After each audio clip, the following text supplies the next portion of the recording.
Long ago, in a narrow street of old Kyoto, there was a small candy shop with a paper lantern over the door. On rainy nights, the shopkeeper would sit alone behind the counter, listening to water run from the eaves. The shelves smelled of millet syrup, roasted rice, and warm sugar. Outside, the street was dark. Inside, one amber lamp kept the night away. Just before closing, the door curtain lifted.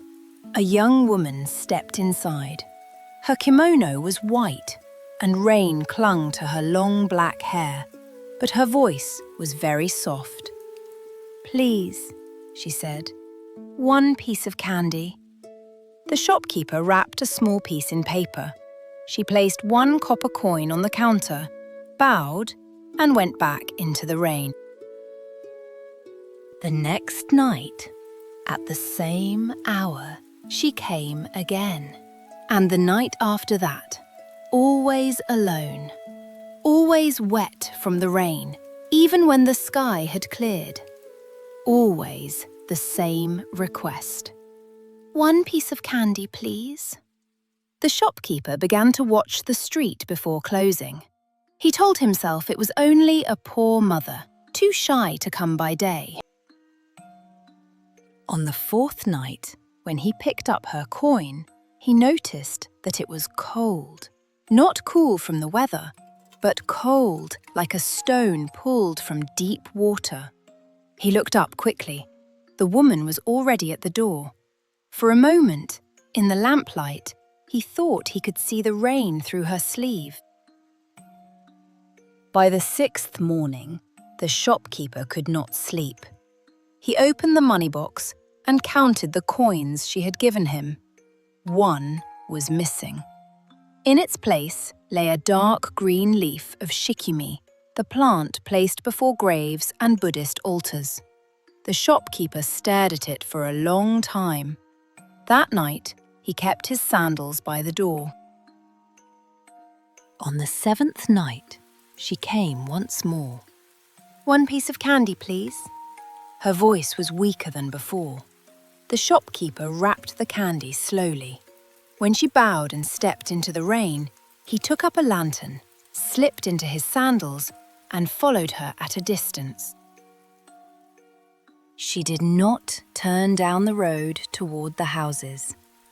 She walked past the closed gates, past the silent wells, and up the hill where the old temple stood. The rain softened every sound. The shopkeeper followed the lantern glow of her white sleeve until she passed through the cemetery gate and vanished among the graves. At first, he saw nothing but stones and rain.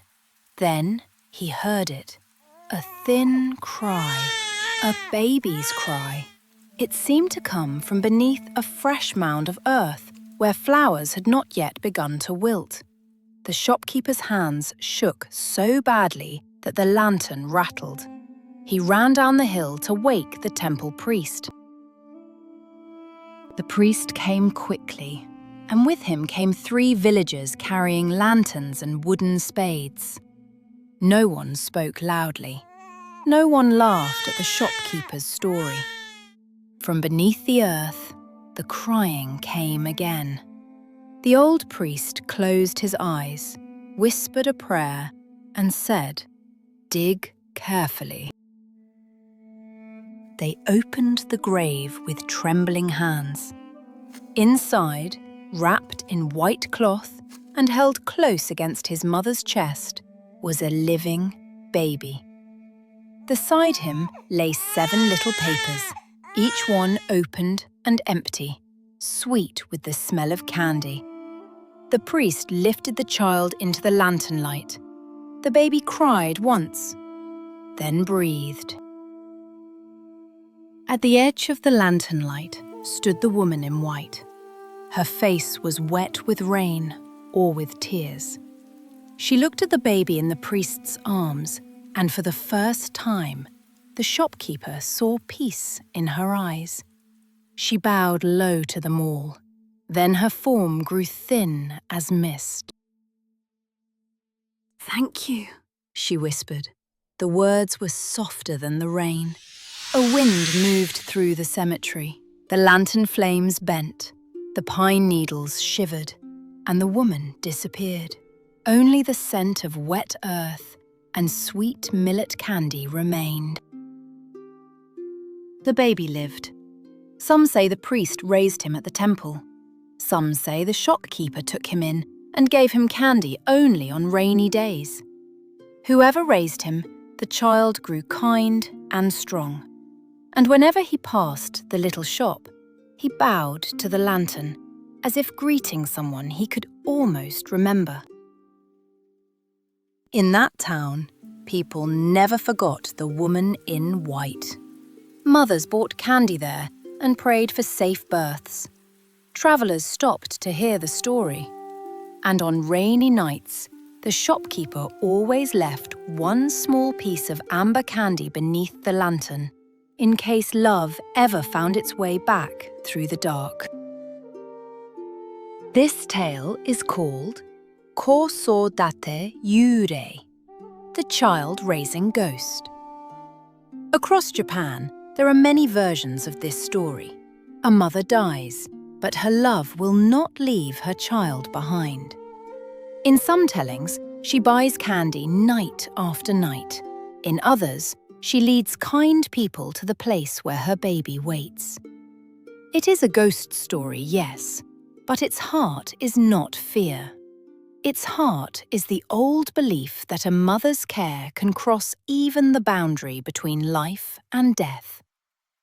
If you visit parts of Kyoto today, you may still hear of ghost candy, Yurei Kosodate Ame, remembered for the child who lived because his mother would not let him be forgotten. Thank you for listening. May every child sleep safely, and may every love find its way home.